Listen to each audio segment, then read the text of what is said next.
के chief secretary Shri Atal Dullu जी, जम्मू के divisional commissioner Shri Ramesh Kumar ji, Jammu के आईजी श्री एनपी जी, पंच रेंज के डीआईजी साहब, डीसी साहब, एसएसपी साहब, जम्मू कश्मीर प्रशासन के हमारे सभी सहयोगी, यहाँ उपस्थित भाइयों, बहनों और बच्चों,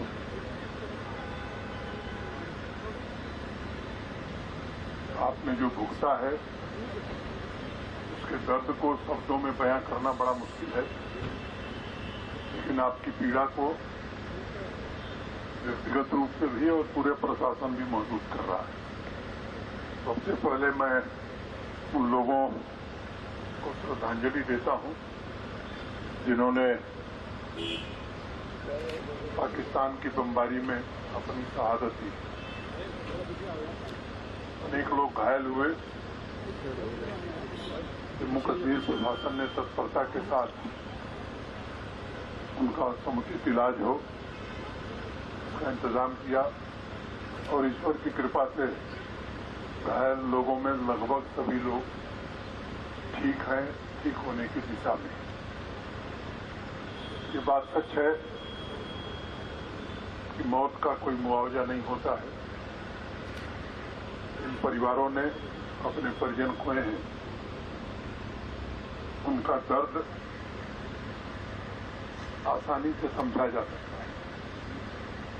ईश्वर के अलावा दूसरी कोई ताकत नहीं है जो उनको वापस ला सके, लेकिन एक संवेदनशील प्रशासन के नाते ये कोशिश जरूर हो रही है कि आपके दुख में प्रशासन पूरी तरह भागीदार रहे, आपके दुख को कैसे कम करे। भारत सरकार भी, जम्मू कश्मीर सरकार भी, दोनों मिलकर के लोगों के पुनर्वास और उनकी मदद में आगे आई है। मुझे बताया गया है कि जो मृतक थे उनके परिजनों को, उनके परिवार को 16 लाख रुपए वितरित कर दिए गए हैं। जो घायल थे उनको भी जो अनुमन्य सहायता है वो दे दी गई है। आज एक बड़ा फैसला हम लोगों ने किया है कि जो भी जम्मू कश्मीर में पाकिस्तान की गोलीबारी में शहीद हुए हैं उनके परिवार के एक सदस्य को सरकारी नौकरी जल्द से जल्द दी जाएगी। सेलिंग में ढेर सारे घरों को नुकसान हुआ है, व्यावसायिक प्रतिष्ठानों को नुकसान हुआ है। मैं केवल आपसे यही कह सकता हूं कि भारत के माननीय प्रधानमंत्री जी, आदरणीय गृह मंत्री जी, सबने भरोसा दिया है, प्रशासन उस काम में जुटा है। उसके किसका कितना नुकसान हुआ इसका विवरण बनाया जा रहा है। एक बार विवरण बन जाएगा तो उसे भी जल्द से जल्द मंजूर करा करके आपके रिहेबिलिटेशन का पक्का इंतजाम किया जाएगा।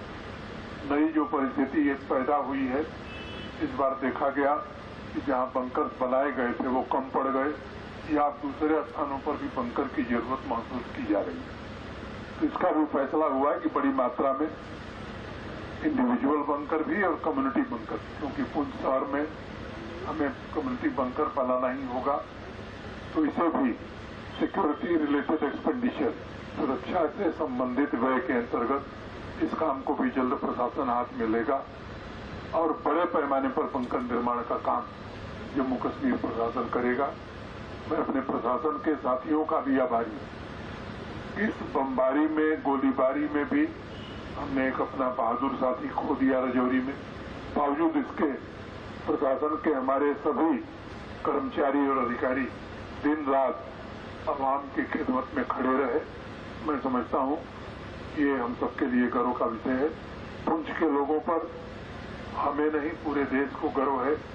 जिस तरह से आप बहादुरी से खड़े थे, सेना का मनोबल बढ़ा रहे थे, उसकी जितनी भी तारीफ की जाए वो कम है। आप सब जानते हैं कि 22 अप्रैल को बैसरन घाटी में पहलगांव के पास 26 निर्दोष लोगों की निर्मम ढंग से हत्या की गई है, तो पाकिस्तान द्वारा भेजे गए आतंकवादियों। पूरे देश में एक उबाल था, आक्रोश था और भारत सरकार ने और माननीय प्रधानमंत्री जी ने ये कई बात कही। ये जो हमारे निर्दोष लोग मारे गए जिन आतंकवादियों ने और उनके जिन आकाओं ने, ये घृणित काम किया है उन्हें ऐसा सबक सिखाया जाएगा कि कभी उन्होंने कल्पना नहीं की होगी। भारत एक शांतिप्रिय देश है, आज दुनिया की 5वीं बड़ी अर्थव्यवस्था बन गया है और हम विकसित भारत की ओर बढ़ रहे हैं। इसलिए हम युद्ध के समर्थक कभी नहीं, लेकिन जब निर्दोष नागरिकों की हत्या होगी तो सरकार ने तय किया कि आतंकवादियों और आतंकवादियों को आश्रय देने वाले, पनाह देने वाले लोगों के खिलाफ निर्णायक कार्रवाई की जाएगी।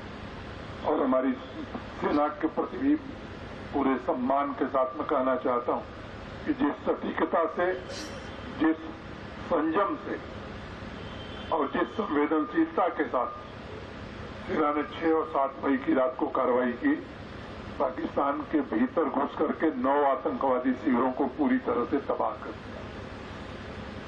पाकिस्तान को बता भी दिया गया कि हम निर्दोष नागरिकों को निशाना नहीं बनाना चाहते, सेना के ठिकानों को हम निशाना नहीं बनाएंगे, हम अपना लक्ष्य प्राप्त कर लिए हैं आतंकवादी शिविरों को समाप्त करके।